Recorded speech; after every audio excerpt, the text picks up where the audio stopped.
ఒకసారి షార్ట్ గా చెప్తాను చూడండి. ఈ సౌండ్ ఆఫ్ థండర్ అనే ఒక సైన్స్ ఫిక్షన్ స్టోరీ. ఇది ఎవరు రాశారు? దీన్ని రే బ్రాడ్బరీ గారు చక్కగా రాశారు. అంటే చిన్న పనులు మన ఫ్యూచర్ ని ఎటువంటి ప్రభావాన్ని చూపుతుందో ఈ యొక్క లెసన్ లో క్లియర్ గా చెప్తుంది. అకెల్స్ అనే ఒక వ్యక్తి టైమ్ సఫారీ ఐఎన్సీకి డబ్బుని ఇస్తాడు. ఎందుకు ఇస్తాడంటే అతనికి గతంలో తీసుకువెళ్ళి డైనోసర్ ని వేటాడించాలి, అందుకోసం డబ్బులు ఇస్తాడు. సో అకెల్స్ టైరానోసారస్ అంటే డైనోసర్ జాతిలోనే బిగ్గెస్ట్ లార్జ్ డైనోసర్ అన్నమాట. దాన్ని వేటాడాలి అనుకుంటాడు అతను కోరిక. సో కంపెనీ అన్ని జాగ్రత్తలు తీసుకుంటది. ముఖ్యంగా ఇతనితో పాటు ఒక ముగ్గురు హంటర్స్ కూడా వెళ్తారు. ఇతనితో ట్రావిస్ ఆ సఫారీ లీడర్. సఫారీ అని తెలుసు కదా, అన్నింటికి తీసుకెళ్లి చూపిస్తారు. ఇంకా బిల్డింగ్స్, క్రామర్స్, ఇలా దగ్గర ఒక 5 మంది టైం ట్రావెల్ తో డైనోసర్ కాలానికి ఫైనల్ గా వెళ్తారు. అక్కడ ఏం జరుగుతుందంటే మొత్తానికి వెళ్ళిన తర్వాత కంపెనీ అన్ని జాగ్రత్తలు తీసుకుంటది. ముఖ్యంగా అతను గతంలో దేనిని మార్చకూడదు. 6 crore years అండ్ డైనోసర్ కాలంలోకి వెళ్తున్నారు కదా, అక్కడ ఏ ప్రాణిని హాని చేయకూడదు. ఒకవేళ హాని చేస్తే కంప్లీట్ ఎవల్యూషన్ మారిపోద్ది. సో ఇది 2050 సంవత్సరంలో నుంచి 6 crore years అంటే 60 million years అగోకి వెళ్తున్నారు. కాబట్టి అందులో అక్కడ ఉన్న ఏ ప్రాణిని హాని చేయకూడదు. సో జస్ట్ వేటాడాలి. లేదా సహజంగా ఒక సపోజ్ ఏదైనా జంతువు చనిపోతే దాన్ని చంపవచ్చు, అది అలాగే సహజంగా చచ్చిపోతుంది. కాబట్టి అలా కాకుండా బాగా నిండుగా ప్రాణంతో ఉన్న హుషారుగా ఉన్న జంతువుని చంపితే ఎందుకంటే మళ్ళీ ఎవల్యూషన్ అంతా మారిపోద్ది. సో దానికి పిల్లలు పుడతారు, ఆ పిల్లలకి పిల్లలు ఏదైతే జరుగుతుంటే అవంతా కంప్లీట్ గా చేంజ్ అయిపోద్ది అని హెచ్చరిస్తాడు. ఈ గైడ్ ట్రావిస్ గారు చెప్తారు. సో మేము ఏ మార్గం అయితే చేసామో ఆ మార్గం వైపునే నడమని చెప్తాడు.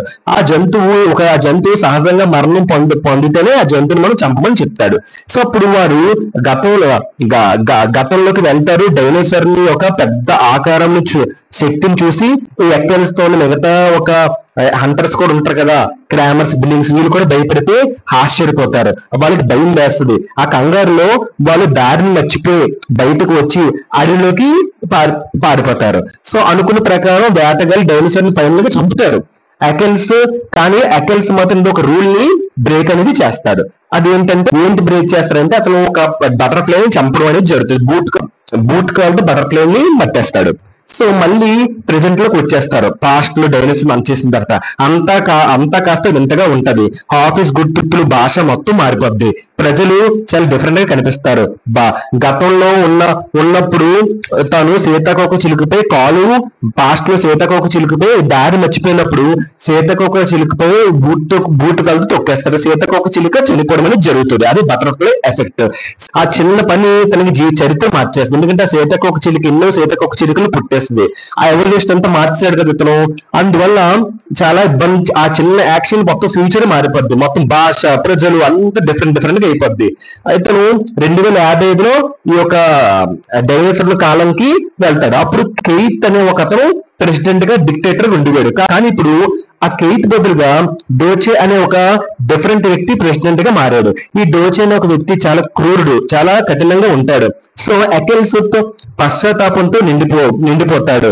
సో నాకు మళ్ళీ ఇంకొక ఛాన్స్ ఇవ్వమని చెప్తాడు. ఇప్పుడు బాధపడి ఏడుస్తాడు. తాను చేసిన చిన్న తప్పు సీతాకోక చిలుకని చంపటం. సో ప్రెజెంట్ లో అది భారీ విపత్తుకి దారి తీసింది. చివరిలో వాడి ఒక గైడ్ ఏం చేస్తాడంటే తన తుపాకీ ఎత్తి ఒక పెద్ద శబ్దం చేస్తాడు. సో చరిత్రను మార్చినందుకు నీ వల్ల చరిత్ర మారిపోయింది, నీ వల్ల మొత్తం ఎవల్యూషన్ మారిపోయింది. నువ్వు ఒక బటర్ఫ్లైని పాస్ట్ లో చంపడం వల్ల ఇక్కడ మొత్తం ఎవల్యూషన్ మారిపోయింది. నువ్వనేవాడివి లేకపోతే ఈ 2050 సంవత్సరం ఇప్పుడు మనం ఉన్నాము, ఇప్పుడు నువ్వనేవాడు చచ్చిపోతే ఎటువంటి ప్రాబ్లం ఉండదు అనే ఉద్దేశంతో ఇతను ఆ ట్రావిస్ ఆ గైడ్ ఇతన్ని గంతో కాల్చి చంపడం అనేది జరుగుతుంది. సో ట్రావిస్ అకెల్స్ మరణ శిక్ష విధిస్తారు. సో ఈ యొక్క లెసన్ మనకి ఏం టీచ్ చేస్తుందంటే ప్రతి పనికి ఒక ఎఫెక్ట్ అనేది ఉంటది. సో చిన్న మార్పు మన గొప్ప ప్రభావాన్ని చూపిస్తుంది. అంతేగాక కొన్ని శక్తివంతమైన విషయంలో చాలా జాగ్రత్తగా ఉండాలి. అందులోని ఒక టైం ట్రావెల్ పాస్ట్ కోసం తెలుసుకోవడానికి కూడా ఒకటి. సో పాస్ట్ కోసం తెలుసుకోవడానికి కూడా ఒకటి. ఇటువంటి వాటికి మనం చాలా దూరంగా ఉండాలి.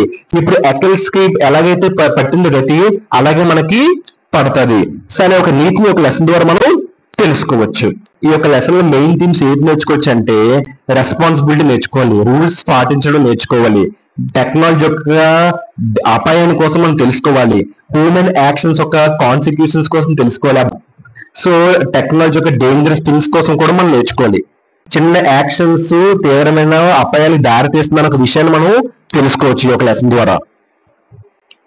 సో వాట్ నాట్ ఇంక ఇలాంటివి చాలా ఎన్నో మనం ఈ లెసన్ ద్వారా మనం తెలుసుకుందాం. ఇదమ్మా, hope you understand this lesson. Sound of thunder.